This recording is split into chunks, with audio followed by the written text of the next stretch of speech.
పూరి జగన్నాథ్ గారు ఒక సినిమాలో ఒక డైలాగ్ ఉంటుంది. ఆయన రాసిన ఒక డైలాగ్, పక్కనోని మోసం చేయి ఎంతో కొంత బాగుపడతావు, కానీ నిన్ను నువ్వు మోసం చేసుకోవచ్చు సంకనాకిపోతావు అని చెప్పి ఒక డైలాగ్ ఉంది. సో ఇప్పుడు అమరావతికి సంబంధించి కూడా అదే రకమైనటువంటి చర్చ ఉంది. ఎందుకు ఈ మాట అంటున్నానంటే, అమరావతిలో ఐకాన్ టవర్స్ కానీ అక్కడ ఉన్నటువంటి బిల్డింగ్లు కానీ ఆ చుట్టూ వాటర్ రావడం, పొలాలు కూడా నీట మునిగినటువంటి పరిస్థితి మనం చూస్తూ ఉన్నాం. అది జరిగింది, వాసు కళ్ళ ముందర కనిపిస్తూ ఉంది. ఆ కనిపించినటువంటి నిజాన్ని నమ్మమంటే వాళ్ళు నమ్మరు. వాళ్ళు నమ్మకుండా మళ్ళీ వాళ్ళు ఏం చెప్తారు, మునగలేదు ఏ రకంగా మాట్లాడారో మీకు వినిపిస్తాను. ఒకలేమో వర్షం పడితే నీళ్లు రావా, ఆ నీళ్ళు వచ్చినప్పుడు ఆ నిర్మాణాలు చేసినప్పుడు ఆ చుట్టూ నీళ్లు ఉంటాయి, ఆ బిల్డింగ్లో మునిగితే తప్పేంటి అని ఒకళ్ళు అంటారు. ఇంకోళ్ళేమో హైదరాబాద్లో రాలేదా, బెంగళూరులో రాలేదా, ముంబైలో రాలేదా, చెన్నైలో రాలేదా వర్షం, అక్కడ కూడా వస్తుంది కదా అని ఒకరు అంటారు. ఇంకొకళ్ళేమో బలిసి అంట, ఈ వాగులు కొవ్వెక్కి నీళ్లు వర్షం నీళ్ళు తాగి ఆ వాగులు నీళ్ళు వచ్చి అక్కడ చేరుతుంటాయి, బలిసి అండి. ఇట్లా ఎవరికి ఇష్టం వచ్చినట్టు వాళ్ళు మాట్లాడుతున్నారు, కానీ నిజాన్ని ఒప్పుకోవట్లేదు కాబట్టి జనాలు కూడా సోషల్ మీడియా విధంగా నమ్మరేంట్రా బాబు, నమ్మండి అని చెప్తా ఉన్నారు. ఒక్కొక్కరు ఒక స్టైల్లో ఏ రకంగా మాట్లాడారో మనం ఒకసారి మీకు ఆ వీడియో క్లిప్పింగ్స్ నిజంగా మునిగిందా లేదా అనేది మీకు చూపిస్తాను. ఒకసారి చూడండి ఆ విచిత్రాలు ఏ రకంగా ఉంటాయో. అమరావతి మునిగిపోయిందని చెప్పి మళ్ళీ సేమ్ ఆ ట్రోలింగ్ అనేది వైసీపీ ఫోర్సెస్ దాన్ని పేటీఎం అనాలో లేకపోతే అరాచక మూకలనాలో కానీ అమరావతి మునిగిపోతుందని చెప్పి ఆ వీడియోలు ఎక్కడికో వీడియోలు తీసుకొచ్చి ప్రచారం చేస్తున్నారు. దీన్ని అధికారికంగా ప్రభుత్వము ఆపడం లేదు. అలా ప్రచారం చేస్తున్న వాళ్ళ మీద కేసులు పెట్టి ఎందుకు చేశారు ఇది అనే పరిస్థితి అటువైపు నుంచి కనపట్లేదు. అలాగే కౌంటర్ క్యాంపెయిన్ కూడా సోషల్ మీడియాలో తెలుగుదేశం పార్టీ కూటమి పార్టీ నుంచి కౌంటర్ క్యాంపెయిన్ కూడా లేదు. చూస్తూ ఊరుకుంటే రేపు పొద్దున అమరావతి మునిగిపోవడం కాదు కొట్టుకుపోయిందని కూడా పెట్టేస్తారు. ఇది ఒక ఛానల్లో వీళ్ళు చెప్పినటువంటి మాట. అటువైపు నుంచి కౌంటర్ క్యాంపెయిన్ లేదు, ఖండించట్లేదు అంటే దాని అర్థం ఏంటి?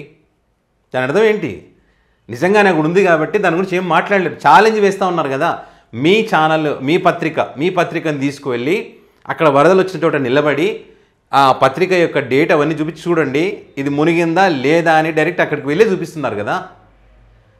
అది చెప్పినా కూడా ఫేక్ న్యూస్, కొట్టుకుపోయింది అంటారేంటి అని మాట్లాడతారు. ఇంకొకటి చూడండి, లేచిన దగ్గర నుంచి మొదలు పెడతారండి, అమరావతి మునిగిపోయింది అరే అమరావతి మునిగిపోయింది అని మాట్లాడితే నేను ఒకటే క్వశ్చన్ చేస్తున్నా, అమరావతి మునిగిపోతే ఈరోజు స్పీడ్ యాక్సెస్ రోడ్ లో ఎక్కడైనా మీకు ఎవరికైనా అవాంతరాలు ఏమైనా వచ్చినాయి? ఈ రోజు మీరందరూ కూడా బళ్ళు మీదో కార్ల మీద ఏదో రకంగా ఇక్కడికి వచ్చి ఉంటారు కదా, ఎక్కడైనా రహదారులు ఏమైనా అడ్డుకున్నాయా, ఎక్కడైనా రోడ్లు కొట్టుకుపోయినాయా? మీరు చెప్పండి. చాలా మంది నమ్మరని ఈ రోజు పేపర్ కూడా తీసుకొచ్చా, మన దేవతల రాజధాని మునిగిపోయింది బాబు అంటే ఎవడైనా. ఈ రోజు ఎక్కడ ఇప్పుడు అమరావతి కట్టడాలు కట్టుతున్న సమయంలో పునాది తీసుకునేటప్పుడు కొన్ని నీళ్లు చేరుతాయి. ఇప్పుడు వర్షాకాలం వర్షం పడక ఏం పడుతుందండి? వర్షం పడితే నీళ్లు రాక ఏమొస్తాయండి? ఎక్కడంటే మునిగిపోయింది? పునాది తీసుకునేటప్పుడు కొన్ని నీళ్లు చేరుతాయి. ఇప్పుడు వర్షాకాలం వర్షం పడక ఏం పడుతుందండి? ఇది హోమ్ మినిస్టర్ గారు వంగలపూడి గారు మాట్లాడినటువంటి మాటలు. అందుకే వీళ్ళు ఇట్లా మాట్లాడుతున్నారని చెప్పి కొంతమంది అక్కడికి వెళ్ళి పేపర్లు తీసుకెళ్ళి వీడియో క్లిప్పింగ్స్ తీసి ఆ పేపర్ డేట్లు కూడా అక్కడ చూపించి సోషల్ మీడియా వేదికగా పోస్ట్ చేస్తూ ఉన్నారు. మేడం గారు అంటున్నారు కదా, వర్షం పడుతుంది, నిర్మాణాలు జరిగినప్పుడు నీళ్ళు వస్తాయి, వర్షం పడ్డప్పుడు నీళ్ళు నాకు ఏమొస్తాయండి అని చెప్పి ఆమె అంటున్నారు కదా. మరి అందరు చెప్పేది అదే కదా. ఈ ఎంత మేధావులు చెప్పినా వినకుండా ఎందుకు ఇంత మూర్ఖంగా వెళ్ళారు, ఈ రకమైన పరిస్థితి ఉందని చెప్తా ఉన్నారు. ఎన్నిసార్లు అమరావతిని ముంచేస్తారు మీరు? అమరావతి మునిగిందా? పడవలు వేసుకెళ్ళారు. హైదరాబాద్లో కూడా చినుకు పడితే చిత్తడవుతుంది. మొన్న ఈ వారమే చూశారు గచ్చిబౌలిలో మణికొండలో ఎలాంటి దృశ్యాలు చూసామో. హైదరాబాద్ నగరాన్ని నిర్మాణం చేసింది ఎవరనుకున్న తమిళలో ఒకప్పుడు హైదరాబాద్ నేను చేసిన పని, అదే ఒక సిటీ, నేనే పేరు పెట్టాను. ఈరోజు అమరావతి పేరు కూడా నేనే పెట్టాను. అమరావతి ఎప్పుడైనా మునిగిందా? అమరావతి పొలాలు మునుగుతాయి. ఏం ఫేక్ ప్రచారాలు? ఎల్లకాలం ఫేక్ ప్రచారాల మీద బతికేద్దామనైనా? మీ ఫేక్ వీడియోల వల్ల, మీ ఫేక్ వార్తల వల్ల జనాలు తొక్కిసలాట గురై, ఆందోళన గురై, గుండెపోటు వస్తే ఎవరిది బాధ్యత? ఇదే విచిత్రం, నాకు అర్థం కాలేదు.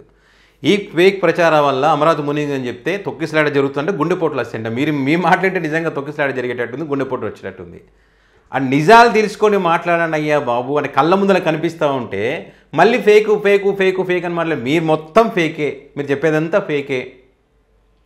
వీడియో క్లిప్పింగ్సే పెడతా ఉన్నారు కదా, డ్రోన్ కెమెరాలతో మరీ తీసి పెడతా ఉన్నారు కదా, డేట్లతో సహా చూపిస్తూ ఉన్నారు కదా. నాకు ఈ డైలాగ్ అర్థం కాలే. ఏది మీకు ఫేక్ ప్రచారం వల్ల తొక్కిసలాట జరిగి గుండెపోట్లు వస్తాయి అంటే ఇది ఏ రకంగా వస్తాయి నాకు అర్థం కాలే. అక్కడ ఎందుకు తొక్కిసలాట జరుగుతుంది, గుండెపోట్లు ఎందుకు వస్తాయి? ఇదేం జర్నలిజం మరి నాకైతే అర్థం కాదు. నీలికొండ గ్రామ సరిహద్దులో ఉన్నాం మనం. ఇక్కడ నుంచి కొండవీటి వాగు ఇంకా పైనుంచి వస్తుంది. కొండవీటి వాగు కలవట్టు పైన నిలబడి ఉన్నాం ఇప్పుడు మనం. ఇటు చూస్తున్నదేమో నీలికొండ గ్రామము, ఇదంతా నీలికొండ గ్రామము. అవతల దూరంగా కనపడే ఆ బిల్డింగ్లన్నీ కూడా హైకోర్టు బిల్డింగులు, అవతల టిట్కో ఇళ్ళు. మరి నా వెనక కనిపించేది ఎస్ఆర్ఎం యూనివర్సిటీ. అది ఇది చూడండి, ఇదంతా చుట్టూ వర్షం నీరు, ప్రభుత్వ అధికారుల బంగ్లా నిర్మిస్తున్నటువంటి ప్రాంతం, ఐకానిక్ టవర్లు, హైకోర్టు నుంచి న్యాయమూర్తుల క్వార్టర్స్కి వెళ్ళే రోడ్డు, పరిమి నుంచి నీరుకొండ వెళ్ళే మార్గంలో నీట మునిగిన వెంచరు, నీట మునిగినటువంటి పొలాలు.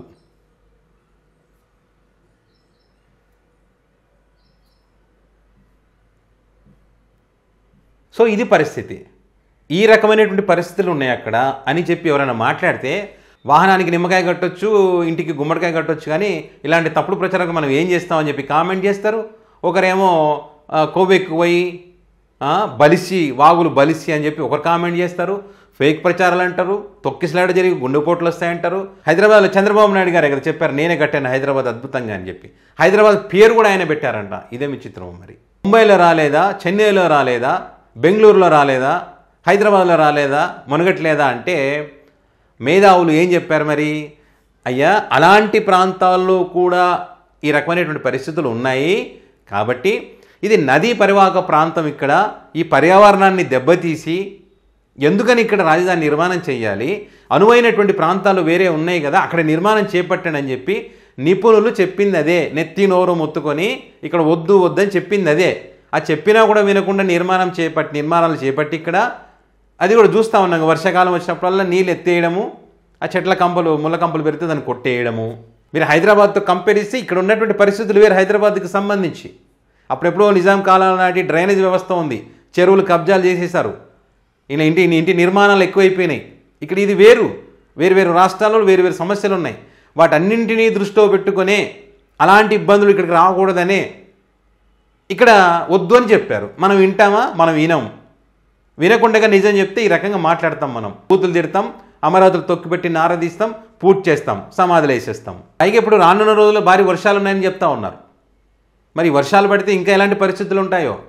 అక్కడ కింద పంటలన్నీ కూడా మునిగిపోయేటువంటి పరిస్థితికి వచ్చింది. ఒక రోజులో 2 రోజులు పోయేటువంటి వాటరు ఇప్పుడు వారమైనా కూడా పంట పొలాల నుంచి వాటర్ పోవడం లేదు. వర్షం నీరు పంట కూడా నష్టమే కదా, 1000 ఎకరాల నష్టమే కదా.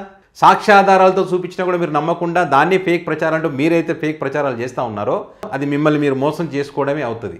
మీరు ఏ ఉద్దేశంతో మాట్లాడుతూ ఉన్నారో, మరి ఏమి ఆశించి మాట్లాడుతూ ఉన్నారో, నిజంగానే అది ఏమీ లేదు అక్కడ, ఇవన్నీ అబద్ధపు ప్రచారాలు అన్నప్పుడు మీరు డైరెక్ట్గా మీరు అక్కడికి వెళ్ళి ఆ ప్రాంతానికి వెళ్ళి ఇదిగో నేను పలానా ఐకానిక్ టవర్ దగ్గర నిలబడ్డాను, ఇక్కడ వాటర్ చుక్క కూడా లేదు అని చూపించండి. అదేవిధంగా రోడ్లు ఏవైతే వీళ్ళు చెప్తా ఉన్నారో ఆ రోడ్లలో నీళ్లు లేవు, ఇదిగో చూడండి నేను రోడ్డు చూపించండి, హైకోర్టు భవనాలు చూపించండి. ప్రతిదీ కూడా ఎవరైతే ఇక్కడ వీళ్ళు పంట పొలాలు మునిగాయని చెప్పో కొండవాగు ఇంకో రకరకాలు చెప్తున్నారు కదా, ప్రతి చోటుకు వెళ్ళి మీకు ఉన్నటువంటి మీడియా ఉంది కాబట్టి అక్కడికి వెళ్ళి వీడియో క్లిప్పింగ్స్ కానీ అక్కడ నిలబడి లైవ్లో వీడియో చేసి చూపించండి. అయిపోయింది, అక్కడితో క్లోజ్. ఇంకా ఎవ్వడు ఏం మాట మాట్లాడరు. ఇంకా మీరు పూర్తి చేయాల్సిన అవసరం లేదు, తొక్కిపట్టి నార తీయాల్సిన అవసరం అంతకన్నా లేదు. ఇక్కడ ఏసీలో కూర్చొని ఇంత గొంతు చూసుకొని మాట్లాడాల్సిన అవసరం అంతకన్నా లేదు.